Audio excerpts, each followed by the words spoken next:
xogayaha shaqada iyo arrimaha bulshada xisbiga wadani Axmed Cigayare oo kulan warbaahineed ku qabtay gudaha magaalada Burco ayaa shaaciyay inuu iska casilay xisbiga wadani. Siyaasi Axmed Cigayare ayaa u daleeshaday ka tegitaanka xilkiisa inuu saluugay habsami socodka xisbiga wadani, waana kan isagoo arrimahaasi ka hadlaya. Waxaan halkan doonayaa inaan ka ilaamiyo inaan ka tegay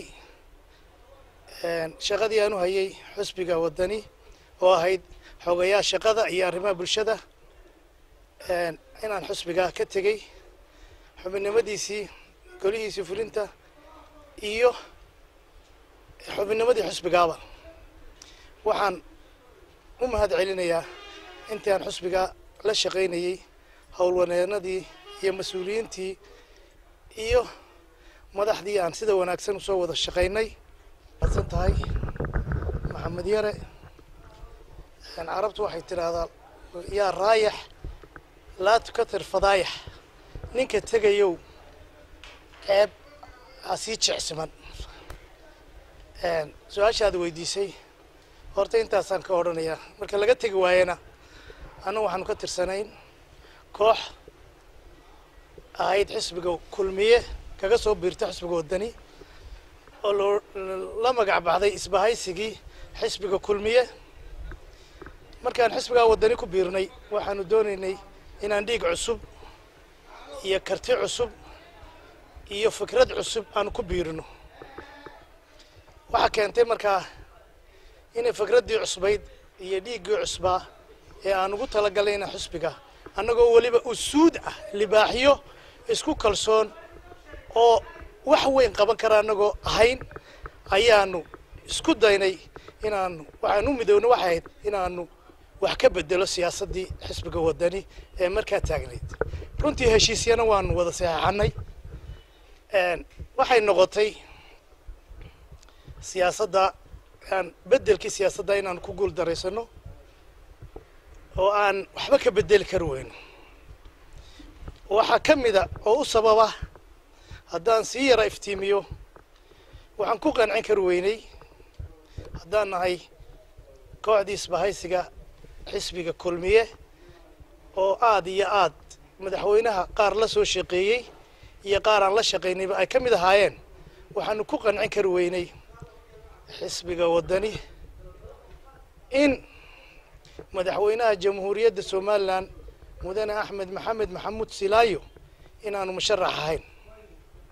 waxaanu ku qancin kari weynay war wadaniyow haddii uu kulmiye sharaxan yahay annagu bayna maanaan caashaqneen inimaanaan nimaadneene ninka inii sharaxani ninkaynu la tartamaynaa waa Muuse Biixi Cabdi.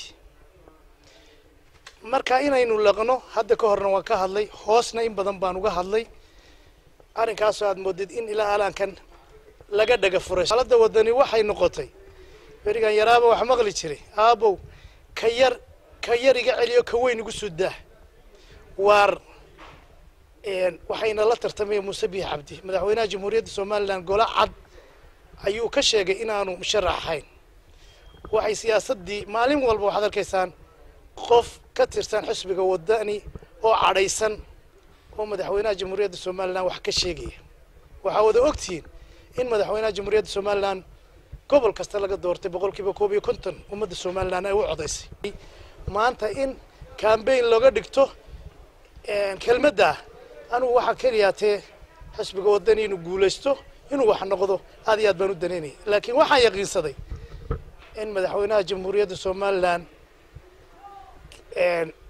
maagidiisa iyo habaarkiisa iyo caydiisa aan lagu guulaysanaynin, aan horumar lagu gaadhaynin. ta keentay inaan anigu jagadan baneeyo oo u baneeyo mid kale oo hadduu doono isagu iga aftahansan amba iga maag badan aan u baneeyo. waa taas reejiye wuxuu yidhi dirac kale ahaantii dalaal guusha kama hele dadkaa geesi lagu yahay. dadka horta wax lagu yahay waxa la muuqaynaya waa dadka, waxa laga doonaya waa dadka, waxa la doonayo in fariinteena la gaarsiiyo waa dadka. dadkii shalayta madaxweynaha jamhuuriyadda Soomaaliland doortay hadiyad ugu qaadi kari mayno inaan nidhaahno waxaan inii sidnaa xusbi odhanaya هلا مدحوينه وحنوسنيا خضر عبد الرزاق سليمان خضر هند شبكة عالمي جيروناج نيوز برع.